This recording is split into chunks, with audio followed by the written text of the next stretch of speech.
لله الحمد لله رب العالمين والصلاة والسلام على حبيبه محمد وآله وصحبه أجمعين أما بعد أعوذ بالله من الشيطان الرجيم بسم الله الرحمن الرحيم الله ولي الذين آمنوا اللهم سبحانك لا علم لنا إلا ما علمتنا إنك أنت العليم الحكيم مولاي صل وسلم دائما أبدا على حبيبك من زانت البصر معزز سامعین کرام، السلام علیکم ورحمۃ اللہ وبرکاتہ۔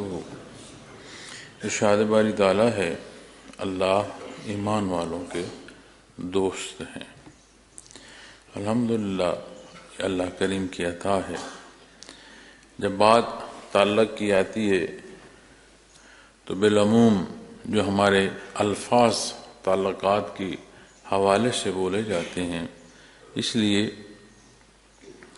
کہ زبان یا الفاظ کیفیت کا حال کلی طور بیان کرنے سے قاصر ہوتی ہے۔ تو یہاں جب بات دوست کی آتی ہے، ولی کی آتی ہے، تو ولی دوستی کے معنوں میں ہے، اور ولی کے تحت بھی جتنا ایک رشتہ ہے وہ بھی تعلق میں آتا ہے۔ پھر جب بالعموم کسی بات پر مخلوق کے مابین اپنے رشتے کو دیکھے گی تو وہ رشتہ اسی انداز پر ہوگا جو مخلوق کے درمیان ہوتا ہے، لیکن وہی نسبت اللہ جل شانہ کی طرف جب منسوب کی جائے گی تو اس کا پہلو معنی بعید میں آئے گا، اور اس کا حصہ ایسا ہے کہ ہم عموماً دوستی میں دیکھتے ہیں کہ ایک کیفیت قریب برابری کی ہوتی ہے۔ یعنی اگر کسی کے پاس قوت ہے اور دوسرا کمزور ہے، لیکن وہ بدلے میں اس کے ساتھ زیادہ اخلاص اور اس کے ساتھ زیادہ معاونت کی اپنی حیثیت میں کوشش کر رہا ہوتا ہے، ایک بھلائی کرتا ہے دوسرے کے ساتھ تو بدلے میں وہ بھی اس کے ساتھ بھلائی کر رہا ہوتا ہے، تو اس دوستی کا مقصد ایک دوسرے کے کام آنا بنیادن نہ بھی ہو کہ یہ کوئی کہے کہ ہاں کسی ضرورت کے تحت تعلق ہے تعلق کے تحت ضروریات پوری ہو رہی، لیکن یہی حصہ جب خالق کی طرف، مالک کی طرف منسوب ہوگا تو اللہ کریم بے نیاز ہیں، وہ رب ہے، وہ عطا فرماتا ہے، تو مخلوق محتاج ہے، مخلوق کی محتاجی جو ہے اطاعت کی طرف سے لے کر جائے گی کہ یہ اس کی تعمیل وہ کرے، اور اللہ جل شانہ وہ عطا فرمانے والے ہیں۔ یہ بھی اس کی شان ہے کہ اس نے یہ ارشاد فرمایا کہ اللہ ایمان والوں کے دوست ہیں، یہ بھی عطا ہے۔ اب بعض جب مفسرین کرام اس آیہ کریمہ کی تفسیر فرماتے ہیں تو وہ یہ کہتی ہیں کہ جو ایمان کا نصیب ہونا ہے یہ اللہ کی عطا سے ہے، کہ وہ مہربانی فرماتا ہے کہ بندے کو ایمان نصیب ہو۔ اور جب ہم ولایت پر بحث کرتے ہیں تو ہم جس خطے میں رہتے ہیں اس میں ولایت کے حوالے سے بے شمار موضوعات جو ہیں وہ زیر بحث رہتے ہیں، اس سے متعلق یا اس کے لیے چاہت بھی ملتی ہے، اور اس پر بے شمار پہلوؤں سے اعتراضات بھی کیے جاتے ہیں، اور ہر ایک کا ایک اپنا موقف ہے، لیکن کثیر تعداد جو ہے وہ جو ولایت ہے اس حوالے سے انتہائی ادب کا جو ہے خیال کرتے ہیں۔ اور جب اس ولایت کی بات کی جاتی ہے تو ہمارے نزدیک تقوی، یعنی جس شخص سے متعلق یہ بات کی جا رہی ہے وہ متقی ہے، اور متقی کیا ہے کہ وہ اللہ کریم کی اطاعت کرتا ہے، اس کی خوشنودی کے لیے کرتا ہے، اپنی بندگی کے حصول کے لیے کرتا ہے، اور اللہ کریم کی اس پر رضا ہے، اللہ اس سے راضی ہے۔ اب اس سے مراد یہ نہیں ہے کہ کسی کے سجدے یا کسی کی عبادت کسی دوسرے کے حصول کا سبب اس طرح ہے کہ اس نے آدھا ثواب اسے دینا، لیکن وہ جو تعلق ہوتا ہے اس نسبت سے اور کچھ بھی نہ ہو تو آپ انسانی مزاج کو دیکھتے ہیں کہ جہاں جیسی محفل میں بیٹھتا ہے ویسے ڈھلنا شروع ہو جاتا ہے، یہ عقیدت اسے اس ماحول میں اس طرح منسلک کرتی ہے کہ اس ماحول کا اس پر اثر پیدا ہونا شروع ہو جاتا ہے، اور اگر اس نسبت سے دیکھیں تو جو اعتراض کر رہے ہیں ان کے اعتراض بھی نہیں رہتے، کیونکہ اگر دینی حکم کے تحت کوئی معترض ہے تو اس کا مقصد کسی کی ذات نہیں ہوگا، اس کا مقصد کسی ایسے پہلو کو اجاگر کرنا ہوگا کہ جہاں سے خدشہ ہے کہ غلطی نہ ہو۔ لیکن اگر کوئی کلی طور پر دین کے خلاف جا کر اعتراض کرتا ہے تو اس کا اعتراض کا کوئی حیثیت نہیں ہے، اس کا کوئی معنی نہیں ہے۔ اگر ہم ایک دوسرے کی بات کو یا کسی اعتراض کو سنتے یا دیکھتے ہیں تو اس سے مقصد دین کا پورا کرنا ہے، اس سے مراد معترض یا جہاں اعتراض اٹھایا گیا ان دونوں کی ذات نہیں آتی۔ اللہ ولی الذین آمنوا، اللہ ایمان والوں کے دوست ہیں۔ ایک دوسرا پہلو کہ اللہ کریم کی دوستی جو ہے اس کے لیے جسے یہ دوستی نصیب ہونی ہے اس کے اندر یہ حال، یہ کیفیت ہونا درکار ہے کہ وہ ایمان رکھتا ہو۔ وہ مالک ہے جو انکار کرتا ہے یعنی کفر کرتا ہے، شرک کرتا ہے، ہر دو صورت میں اس کا منکر ہونا اللہ کریم اس سے صفت رحمانیت سے معروم نہیں فرماتے کہ دنیا کی جو اس کی زندگی ہے اس میں جو کچھ اسے نصیب ہونا ہے وہ روک دیا جائے، یعنی اس کی سانس ہے، اس کا خوراک ہے، اس کی زندگی ہے۔ اور بعض ایسی حرکات ہوتی ہیں جیسے اقوام سابقہ ہیں، انہوں نے کوئی ایسے عمل اختیار کیا جس سے اللہ کریم کے مقرب ہستیاں اللہ کریم نے مبعوث فرمائیں، انہوں نے تنبیہ کی، روکا، سمجھایا، یہاں تک کی تنبیہ کی کہ یہ تمہیں عذاب میں بات مبتلا کرے گی۔ اب جب پوری قوم ایک وقت میں کہیں غرق ہوتی ہے، ایک وقت میں کہیں جلتی ہے، ایک وقت میں کہیں دفن ہوتی ہے، تو اس سے یہ نہیں ہے کہ ہر ایک کی وہی قضا تھی، اسی لمحے قضا تھی، اس سزا کے معنی میں آئی کہ انہیں سزا ملی، لیکن اس سزا کا سبب بھی اور اس غضب کا سبب بھی ان کے اپنے اعمال بنے، انہوں نے اپنے اوپر خود جرم ڈایا۔ لیکن جب اللہ جل شانہ یہ حصہ بیان فرماتے ہیں کہ اللہ ایمان والوں کے دوست ہیں، تو یہ صفت، یہ حصہ، یہ کیفیت نصیب ہوتی ہے کہ اسے ایمان نصیب ہوا اور اللہ کریم کی دوستی۔ آپ قرآن کریم میں دیکھیں، ابتداء نہیں، سورہ بقرہ میں ہدی للمتقین، قرآن کریم سے متعلق ارشاد فرمایا گیا ہے کہ یہ متقین کے لیے راہ ہدایت ہے۔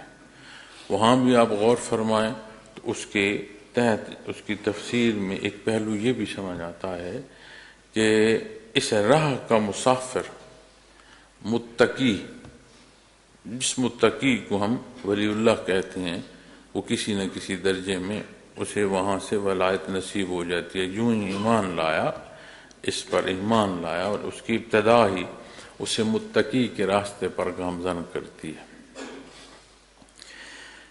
قرآن کریم میں اس کا بڑا مجرب نسخہ بیان فرمایا گیا ہے اور بڑا واضح بیان فرمایا گیا ہے اس کے حصول پر، اس کے حصول میں کے ساتھ ترقی پر۔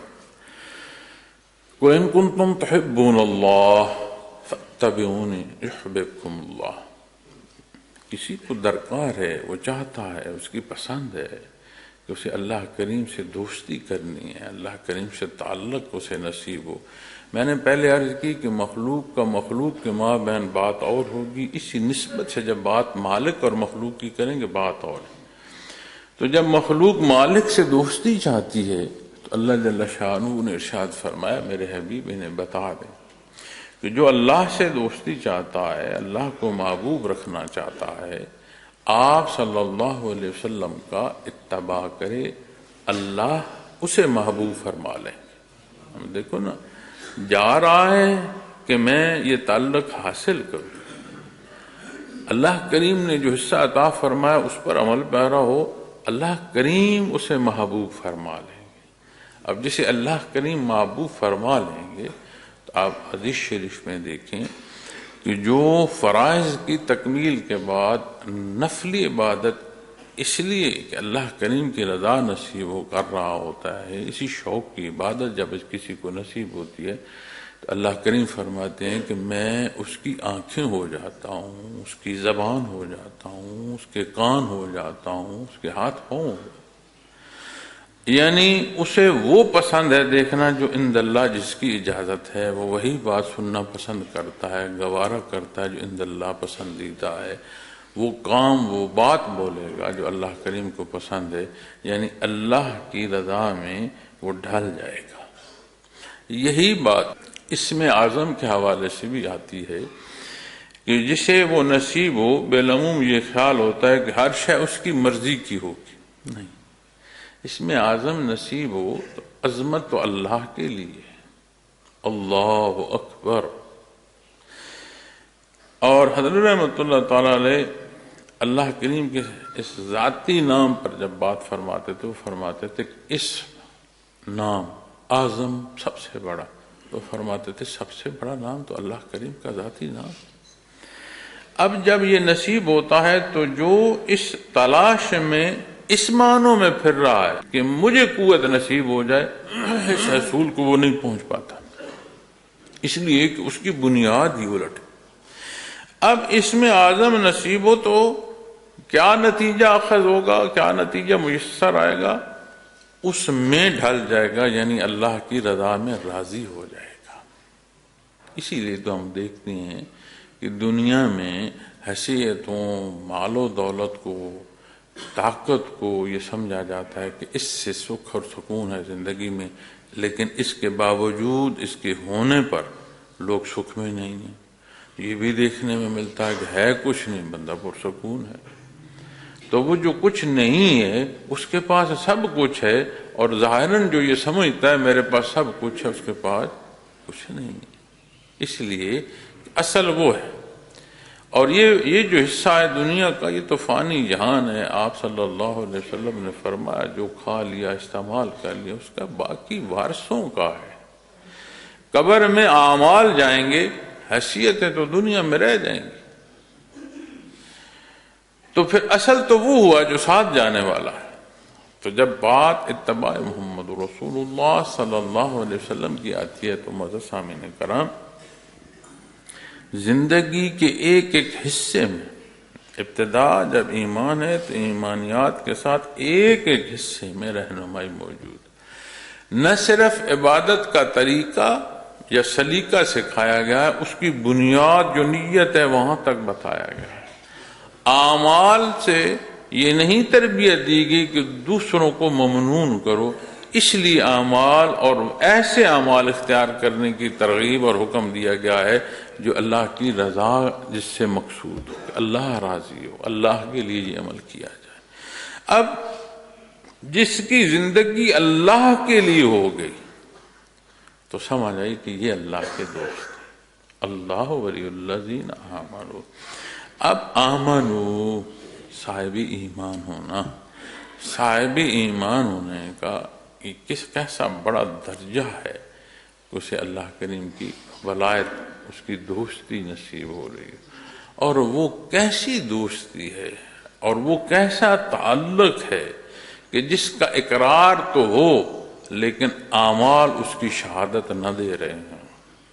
وہ کیسا دعویٰ ہے جس دعوے کے ساتھ شہادت نہ ہو، اور جب اس شہادت پر بات آئے گی وہ ایسا غفور الرحیم ہے، اس نے ہمیں جہاں جو حکم دے رکھا ہے وہ سارے کا سارا ہماری ضرورت ہے، ہماری دنیاوی زندگی کی ضرورت ہے، ہمارے انسانی معاشرے کی ضرورت ہے، ہمارے کنبے کی، ہمارے گھرانے کی، ہماری ذات کی ضرورت ہے۔ اور وہ غفور الرحیم ہم اپنی ضرورت پوری فرماتے ہیں، وہ اسے عبادت کا درجہ بھی عطا فرماتا ہے، اپنی رضا بھی عطا فرماتا ہے، اور بندہ اپنے مقصد حیات کو گامزن ہوتا ہے۔ کیسا غفور الرحیم۔ پھر اس تعلق میں ہم بالعموم انسانی مزاج کا اطلاق کرتے ہیں۔ اب یہاں جب بات آمنو کی آ رہی ہے نا، صاحب ایمان اللہ کا دوست، اللہ ہر صاحب ایمان کا دوست۔ اب بات جب ایمان کی آئے گی تو ایمان یہ نزاکت سمجھا دیتا ہے کہ بندے کی بندے سے جو دوستی ہے اسے بھی تم دوستی کہہ رہے ہو، لیکن جو بندے کی خالق سے اور اللہ سے دوستی ہے، جسے یہاں دوستی ارشاد فرمایا جا رہا ہے، اس کی نزاکت اور ہے۔ اب جب ہم عمومی دوستی دیکھتے ہیں تو اپنے اعمال یا اگلے کے کردار یا باہم معاملات پر اس دوستی کا انحصار رکھا ہوتا ہے۔ کہیں کوئی غلطی کر دی، کوئی کمزوری ہو گئی، دوست ناراض ہوگا، یا اسے نہیں معلوم، اسے نہیں پتا چلا کہ اس نے یہ غلطی کی، ہم چھپائے رکھتے ہیں کہ یہ بات جو ہو گئی اسے دبا دو، اگر اس کے سامنے آ گئی تو ناراض ہو جائے گا۔ ان کا باہم ناراض ہونا بعض دفعہ صرف قطع تعلقی تک نہیں جاتا، آگے زیادتی تک چلا جاتا ہے۔ ہم یہ روزمرہ زندگی میں دیکھتے ہیں، کبھی کسی کے لیے کوئی اچھائی کرتا ہے تو وہ سمجھتا ہے کہ جس کے لیے میں نے یہ اچھا عمل کیا اسے ممنون ہونا چاہیے، اسے میرا شکر گزار ہونا چاہیے، اور اگر وہ شکریہ ادا نہیں کرتا تو بھی ہم محسوس کرتے ہیں میں نے اتنا کچھ کر دیا ہے اور اس نے دو لفظ نہیں مجھے، کیسا میرا یہ تعلق ہے، میں نے اس کی خوشی کو کیا، یہ خوش نہیں ہوا، مجھ سے غلطی ہوئی ہے، ناراض ہو۔ اب یہ کیا، یہ وہ پیمانے جو مخلوق کے مابین رکھ رہی ہے۔ یہاں بات دوستی کی آئے گی تو آمنو، یہ نزاکت سکھاتا ہے، یہ نزاکت سمجھاتا ہے، یہ نزاکت بتاتا ہے کہ تمہارے اعمال بالعموم جو ہیں مخلوق کی نسبت وہ بات اور ہے، یہاں نزاکت اور ہے۔ ساری زندگی سجدے کرتے رہو۔ نبی کریم صلی اللہ علیہ وسلم نے معراج کی رات بے شمار پہلوؤں سے رہنمائی فرمائی ہے، حدیث مبارکہ میں بے شمار رہنمائی نصیب ہوئی، جن میں سے ایک آپ کا فرمان مبارک یہ بھی ہے کہ کسی کا وجود سر بسجود آپ نے دیکھا تو جبرائیل امین سے تجسس فرمایا اس وجود سے متعلق، تو انہوں نے عرض کی یا رسول اللہ صلی اللہ علیہ وسلم یہ بنی اسرائیل کا ایک شخص ہوا ہے جسے اللہ نے 400-500 سال یعنی سینکڑوں سال کا عرصہ عمر عطا فرمائی، اور اپنی بلوغت کو پہنچتی اس نے اپنے معاشرے میں بے عملی دیکھی تو اس سے الگ ہو گیا، اور الگ کسی ٹاپو پر جا کر اس نے زندگی بسر کی اور ساری زندگی وہیں بسر کی، اور اس وقت کا جو حکم جیسے حکم تھا اس کے مطابق اس نے عبادت کی، اور جب دار دنیا سے جانے کا وقت آیا تو ملک الموت نے اسے جا کر یہ کہا کہ مجھے حکم ہے جیسے میرا بندہ یہاں سے رخصت ہونا چاہتا ہے ویسے اسے موقع دو۔ تو انہوں نے عرض کی کہ میں 2 گانا نیت کرنا چاہتا ہوں، یعنی 2 نفل پڑھنا چاہتا ہوں، دوسری رکعت کے دوسرے سجدے میں جاؤں تو میری روح قبض کر لیجئے گا، میں یہ چاہتا ہوں کہ جب سور پھونکا جائے تو میں سجدے سے سر اٹھاؤں۔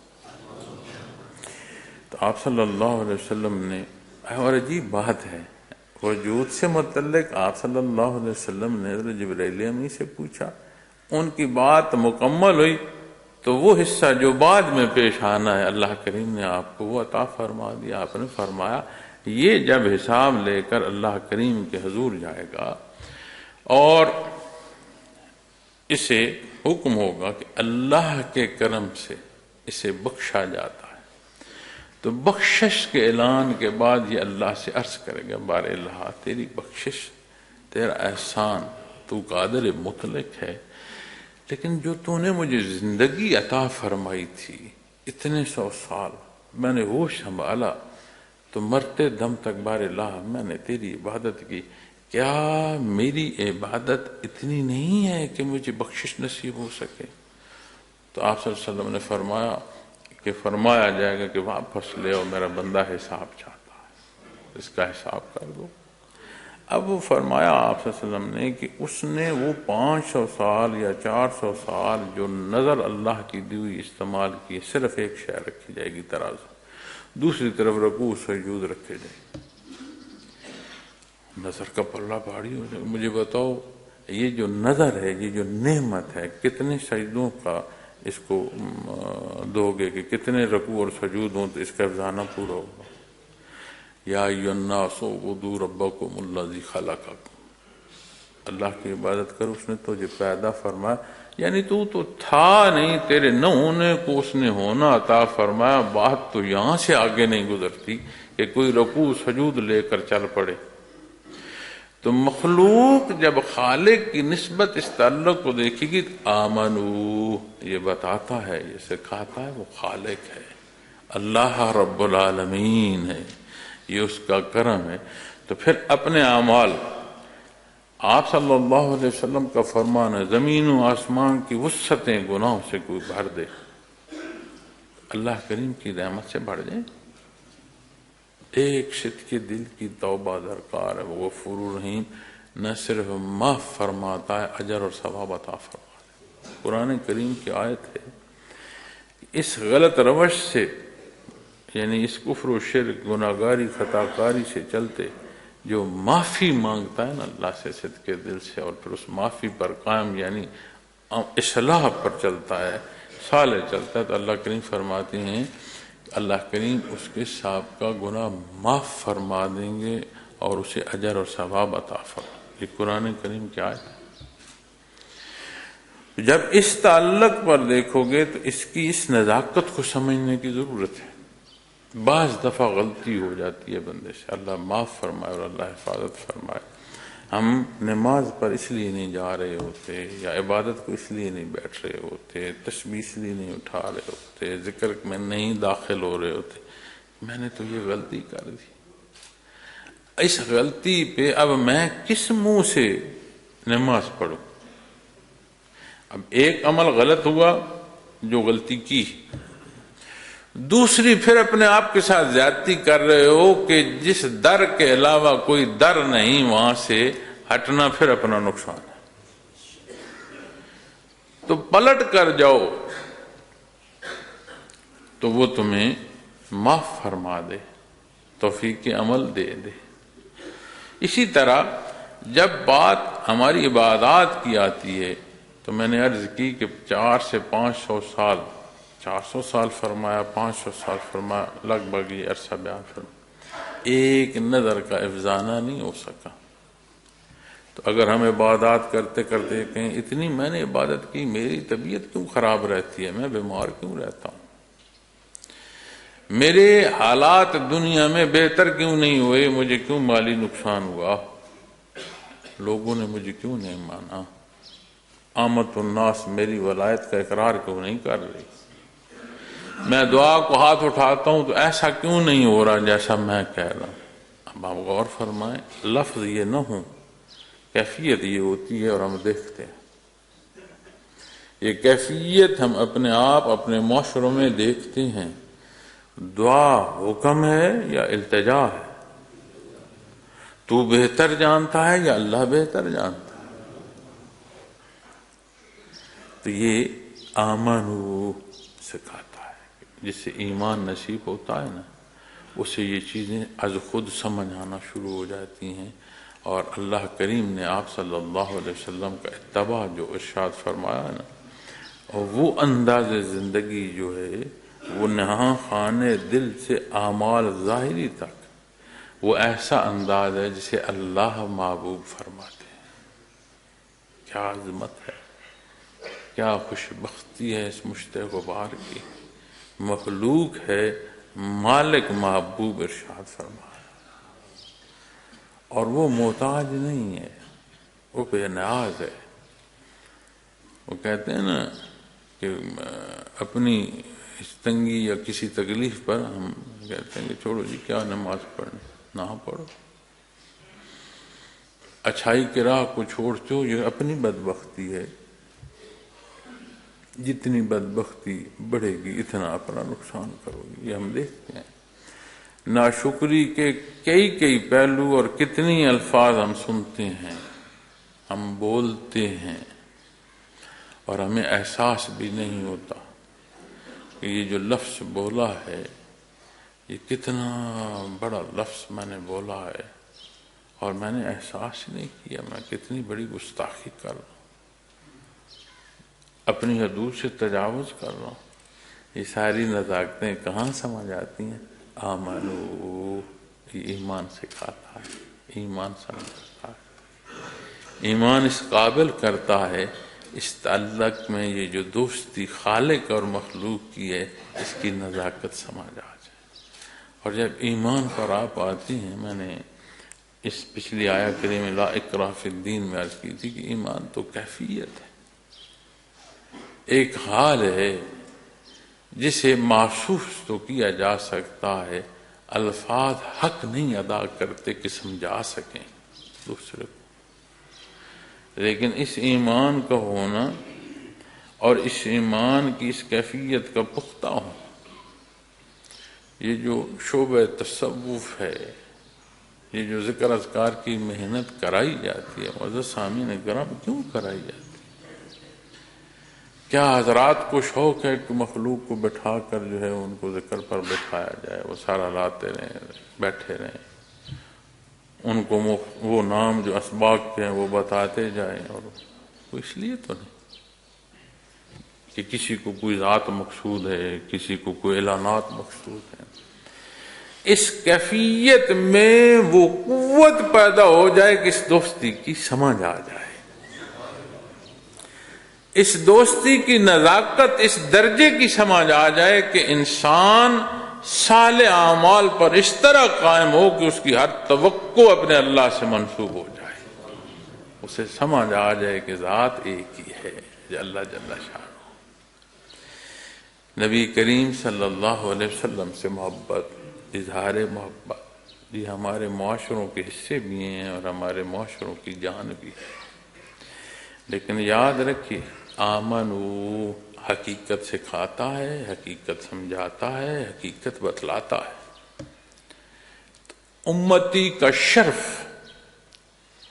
اتباع میں ہے، حصول اتباع میں ہے، اور جس مقصد پر آیا ہے اللہ جل شانہ سے جو دوستی نصیب ہونی ہے، یہ کہاں ہے؟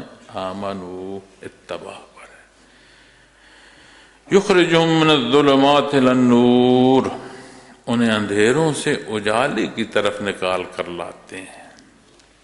اب یہ آمنو، جہاں گھٹا ٹوپ اندھیرا ہے، اندھیرا چھٹ جاتا ہے، وہ اندھیرا ایسا چھٹتا ہے، آپ غور کریں اندھیرے میں ایسے دیکھیں نظر نہیں آ رہا ہوتا، جو پھو پھوٹتی ہے نا تو نظر آنا شروع ہو جاتا ہے۔ ایک اندھیرے کا خوف ہوتا ہے، جہاں اندھیرا چھٹ رہا ہوتا ہے وہ خوف بھی چھٹ رہا ہوتا ہے۔ ایک رکاوٹ ہوتی ہے، وہ رکاوٹ ہٹنا شروع ہو جاتی ہے۔ ایسے بندہ دیکھتا ہے، اسے سمجھ آ رہی ہوتی ہے گرد و پیش کی۔ تو جسے یہ کیفیت حال نصیب ہو، اللہ اس کے دوست ہیں، اللہ نے اسے اپنا دوست ہونا نصیب فرمایا، اسے پھر اس کی حالت کیا ہوگی؟ یخرجہم من الظلمات الی النور، انہیں اندھیروں سے اجالے کی طرف نکال کر لاتے ہیں۔ یہ اللہ کی اس پر عطا ہوتی ہے۔ اللہ کا بندہ ہونا ایسے ہے جیسے اندھیروں سے اجالے کی طرف لیا، اور اندھیروں سے اجالا، قرآن کریم کو اللہ کریم نے نور، کلام ذاتی کو نور ارشاد فرمایا، فرمایا زمین و آسمان کا نور اللہ ہے۔ اللہ جل شانہ نے تمہیں فرمایا کہ یہ تیری ہدایت بھی ہے، تیری رہنمائی بھی ہے، تیرے لیے برکت بھی ہے، اللہ کا کلام ہے، نور ہے، روشنی ہے، اس سے تو تھام لے، یہ وہ روشنی ہے جو تیری اس زندگی کے اندھیروں میں اجالا کر دے گی، تیری گھٹا ٹوپ اندھیری قبر جو ہے وہ روشن ہوگی۔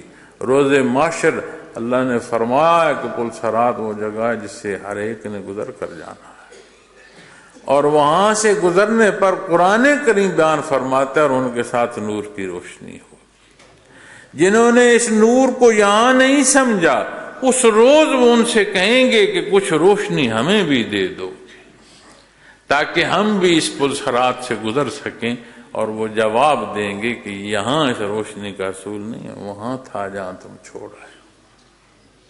قرآن کریم کی آیات۔ تو جب اس سے دیکھتے ہو تو یہ اندھیروں سے اجالے کی طرف نکال کر لاتے ہیں۔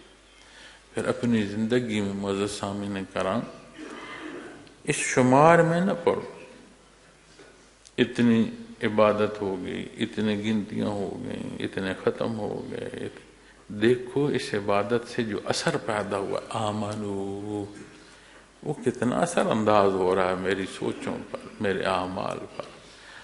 یہ خطا کار کسی غلطی کا کوئی کلام بات آتی ہے اسے جھٹکتا ہے نہیں جھٹکتا، کہیں غلطی سرزد ہو گئی اس کی تکلیف ہوتی ہے نہیں ہوتی، معافی کے طالب ہوتے ہو نہیں ہوتے، مخلوق سے خواہشات منسوب کرتے ہو یا اللہ سے مانگتے ہو، کسی کے لیے کچھ کرتے ہو تو کیا اسے اللہ کی رضا کے لیے کرتے ہو یا صدقہ خیرات بھی مخلوق کو دین اور احسان کے لیے دیتے ہو؟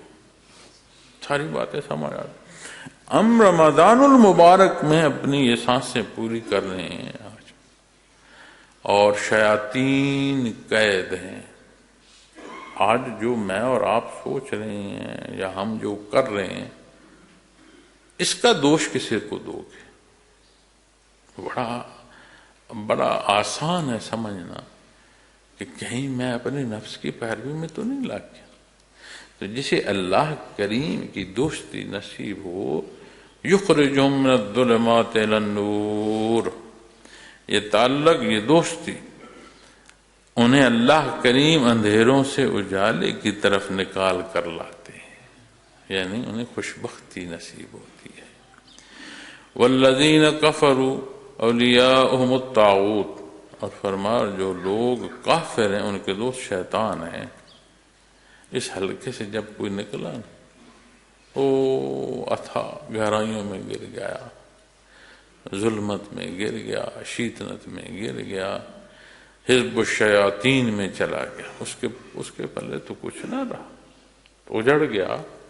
اب اس اجڑنے کا سبب وہ خود ہے، اس نے خود اس راہ کا انتخاب کیا۔ قیامت کے دن قرآن کریم بیان فرماتا ہے کہ کافر یہ کہہ اٹھیں گے ہم نے کیا ظلم ڈھایا، اللہ کے نبی اور رسول آئے، ہم نے ان کی بات نہیں مانی، ہم نے ظلم کیا، ہم نے کفر کیا، اقرار اعلانیہ کرتے پھر رہے ہیں۔ کیا بنے گا اس کا؟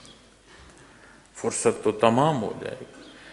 تو جب اس حصے کو دیکھو کہ اس سے اللہ محفوظ رکھے، تو پھر اپنی زندگی دیکھو، اپنی سوچ دیکھو، اپنے حقوق و فرائض دیکھو، بحیثیت مسلمان اپنی ذمہ داری دیکھو، بحیثیت مسلمان اپنا گھر دیکھو، اپنی اولاد اہل و عیال کی جو پرورش اور ان کے حقوق ہیں ان کو دیکھو، جہاں کام کرتے ہو، جن سے کاروبار کرتے ہو، معاشرے میں جہاں جہاں تمہاری میل ملاقات، وہاں دیکھو تیرے تعلقات میں نظر آتا ہے آمنو، جسے ایمان نصیب ہوا ہے، ایسی کیفیت اور حال نظر آتی ہے جو اللہ کا دوست ہے، جسے اللہ نے اسے دوست ہونے کا شرف عطا فرمایا ہے۔ اس لیے ہر رشتے میں اور ہر امر میں جو اپنا اختیار نیت سے عمل تک اختیار کرے، اسے اللہ کے سپرد کیا ہے کہ نہیں کیا؟ میں نے دیکھا ہے زندگی میں، تعلقات میں دیکھا ہے ایسے بھی کہ بعض تعلقات ایسے ہیں کہ بندہ کسی نازک موقع پر بھی، جان کا خطرہ بھی ہو تو کسی پر اعتبار کر رہا ہوتا ہے، اور بعض دفعہ یہ بھی دیکھا ہے کہ جہاں اعتبار کیا گیا ہے وہاں ایسی غلطی ہوئی ہے کہ وہی اعتبار جان کے خطرے کا سبب بنتا چلا۔ یہ چیزیں خود دیکھی ہیں، سنی نہیں، ان میں سے گزرے، معاشرے میں ہوتا ہے ایسے۔ لوگوں پر اعتماد کر کے جہاں یہ خدشہ بھی ہوتا ہے کہ کہیں بد اعتمادی نہ کر دیں، اپنے جان تک کو تم لوگوں کے سپرد کر دیتے ہو کہ فلاں ہے اس کا آسرا یا اس پر اعتبار ہے، وہ مخلوق تو مخلوق، یہاں تو سارا آسرا رب العالمین کا عطا ہو رہا ہے، اتنا وسع نہیں کر سکتے ہم اپنے اللہ پر۔ اعمال میں مخلوق کو داخل کرنے کے بجائے صرف ایک ذات ہو، جو کرو اللہ کے لیے کرو۔ اور مخلوق کو بھی میں نے دیکھا ہے کہ کہیں کوئی ایک آبادی اگر آپ کے خلاف گزرے تو شاید کوئی بچہ بھی نہ بچے آپ کے خلاف گزر جائے، آپ کے ساتھ اقرار میں آئے تو شاید پھر بچہ انکار کا بھی کوئی نہ بچے، ساری آپ کے ساتھ اقرار میں کھڑی ہو۔ مخلوق کا کیا ہے؟ مخلوق کے لیے جئیں گے، دنیا کے لیے جئیں گے، خواہشات نفسانی کے لیے جئیں گے، تو یہ جینا جو ہے عذاب ہو جائے گا، اس کا حساب مشکل ہو جائے گا۔ اللہ کے لیے جیو۔ اللہ کریم نے کس شے سے منع فرمایا؟ خاندان سے منع فرمایا ہے، اولاد سے منع فرمایا ہے، کاروبار سے منع فرمایا ہے۔ اچھے ذرائع استعمال کر کے محنت کرو، دنیا کی سہولیات جو ہیں انہیں اختیار کرنے سے منع فرمایا۔ کس شے سے منع فرمایا ہے اللہ کریم نے؟ ہر شے کی اجازت ہے جو حدود شرعی مقرر فرما رہی ہیں، جہاں کسی دوسرے کی حق تلفی نہیں ہوتی۔ تو کیا ہم جو زندگی بسر کر رہے ہیں ایسے ہی ہے؟ آمنو جنہیں ایمان نصیب ہوتا ہے ایسا ہی ہے؟ تو میرا نہیں خیال کہ ہمیں ضرورت پیش آئے کہ ہم کسی دوسرے پر بحث کریں۔ یہ جو آج کی شخصی آزادی ہم نے سمجھ لی ہے نا کہ دوسرے کو زیر بحث لاؤ، میاں دوسرے کی جگہ اپنے آپ کو رکھ لو، فرصت نہیں ملے گی کہ کسی دوسرے کو کوئی بات بندہ کہہ سکے۔ اپنے اندر اتنی کمزوریاں، اور کیسے آسانی سے ایسے جملے ہم بول دیتے ہیں جن کا اندازہ نہیں ہے۔ اللہ کے پاس جائیں گے دیکھ لیں گے، یہ بات وہاں ایسی نہیں ویسے ہو۔ کیسے دیدہ دلیری سے الفاظ بولے جائیں۔ شان رسالت کے حوالے سے تحفظ میں اور اپنے اپنے انداز فکر میں کیسے انداز بولے جاتے ہیں، حیرت ہوتی ہے، شریر کانپ جاتا ہے کہ کیسے الفاظ بول رہے ہو۔ حد ادب کے بیان میں بھی تقاضا ادب کا پورا کرنا پڑتا ہے، یہ بے تکلفی تو نہیں ہے۔ سمجھ نہیں ہے تو سمجھ آتی آمنو، یہاں کمزوری ہے۔ جسے یہ نصیب ہو اسے اللہ کریم اپنا دوست بناتے ہیں، جو اللہ کا دوست ہوگا اسے یہ نزاکتیں نصیب ہوں، اسے یہ بات سمجھ آئے گی۔ اور اللہ جل شانہ اسے اندھیروں سے اجالے کی طرف نکال کر لاتے ہیں۔ والذین کفروا اولیاءہم الطاغوت، لیکن جہاں بدقسمتی آ گئی، بدی آ گئی، اور جو لوگ کافر ہیں ان کے دوست شیطان ہیں۔ شیطنت کیا کرتی ہے؟ یخرجونہم من النور الی الظلمات، جو ان کو روشنی سے نکال کر اندھیروں کی طرف لاتے ہیں۔ جہاں غلطی ہے وہاں دیکھو شیطنت کی پیروی ہے۔ اگر حق پر ہو تو حق تمہیں روشنی کی طرف لائے گا، اندھیرے کی طرف نہیں جانے دے گا۔ اور اگر زندگی اندھیرے کے رخ میں ہے تو پھر دیکھو تعلق کہاں پیدا کر لیا ہے۔ اس سے پہلے کہ فرصت تمام ہو اسے درست کرو، اللہ کریم سے توفیق مانگو۔ اور شیطان کسی کا دوست نہیں ہے، قرآن کریم فرماتا ہے ازل سے تمہارا دشمن ہے۔ وہ جو بھی اس کا دوست ہوگا اسے برائی کی طرف لے جائے گا، اسے جہنم کا ایندھن بنانا جو ہے اس کی پوری وہ کوشش کرے گا۔ اس نے کہا تھا کہ میں ان کی راہوں پر بیٹھوں گا، تیرے شکر گزار نہیں ہونے دوں گا، انہیں تباہ کروں گا۔ تو یہ جو اللہ کی یاد ہے، یہ جو کیفیت کی مضبوطی ہے، یہ اخلاص دیتی ہے۔ تو مخلص ہونا، یہ اخلاص کیا ہے؟ کوئی کندھے پر کسی نے اٹھانا ہے؟ نہیں، یہ بھی کیفیت اور حال ہے۔ اسی لیے شعبہ تصوف جو ہے یہ محنت کراتا ہے تاکہ دل جو ہے وہ صاف ہو، پاک ہو، وہ حال ایسا ہو کہ اسے نہ دیکھتے ہوئے بھی یہ دیکھنا نصیب ہو رہا ہو کہ اس کے نتیجے کیا ہیں، اس لیے کہ قرآن و حدیث نے قیامت بیان فرما دی۔ اور اگر یہ گمان ہو کہ جائیں گے تو دیکھیں گے تو پھر ایمان کیا ہے؟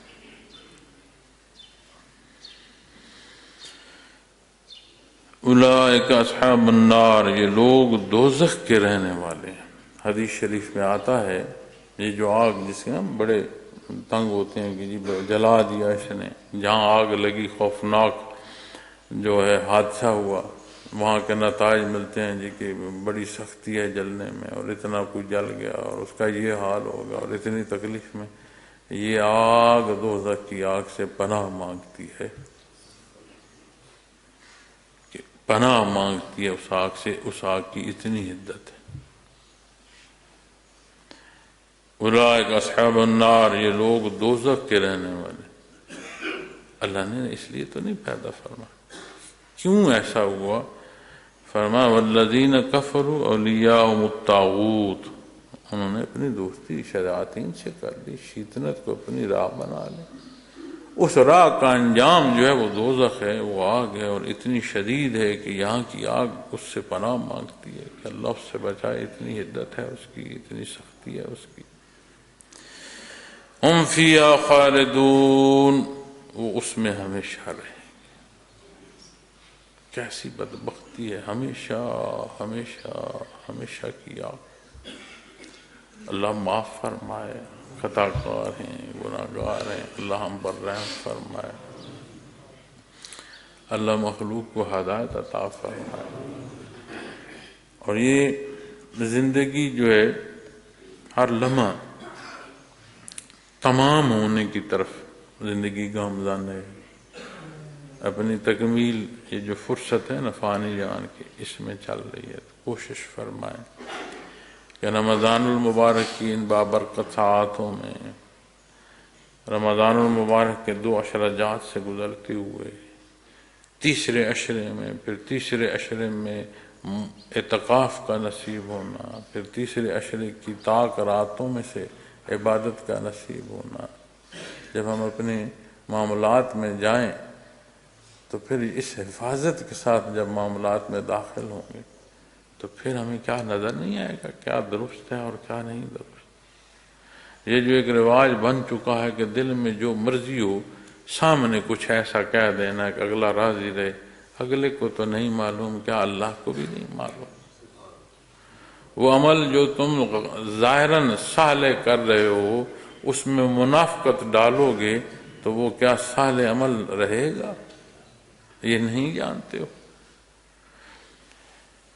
گزشتہ کچھ رمضان المبارک سے جب رمضان المبارک آخری دن آتے ہیں نا تو ایک عجیب سی کیفیت محسوس ہوتی ہے، جیسے کہیں بندہ بڑی حفاظت میں ہو اور اس حفاظت سے نکل رہا ہو. یوں یہ دن قریب آتے ہیں رمضان کی تکمیل کے، اور تیسرا عشرہ آدھے سے جب گزرتا ہے نا تو عجیب سی ایک کیفیت محسوس ہوتی ہے. ایسے لگتا ہے جیسے کہیں بڑے محفوظ تھے، کسی حصار میں تھے، وہاں سے باہر نکل جائیں گے. تو اللہ کریم غفور الرحیم ہے. یہ بابرکت ساعتیں اس نے ہمیں عطا فرمائی ہیں. اللہ کریم حفاظت فرمائے کہ یہ برکات ہمیں نصیب رہیں.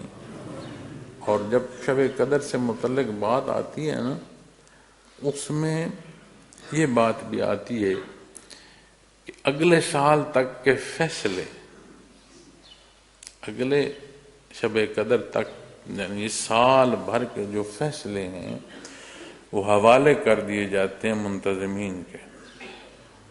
اب ان فیصلوں میں کس کی زندگی کا پتا ٹوٹ گیا ہے. اگر زندگی ہو، اللہ لمبی زندگی دے، چونکہ فرمان ہے کہ زندگی کی دعا کی جائے، لمبی زندگی کی اور عبادت کی اور ایمان والی زندگی کی دعا کی جائے. اللہ جل شانہ وہ فرصت دے اس سال کی حیات بقایا ہو تو یہ حفاظت ہمیں اگلے رمضان المبارک تک داخل ہونا نصیب فرمائے. وآخر دعوانا الحمد للہ.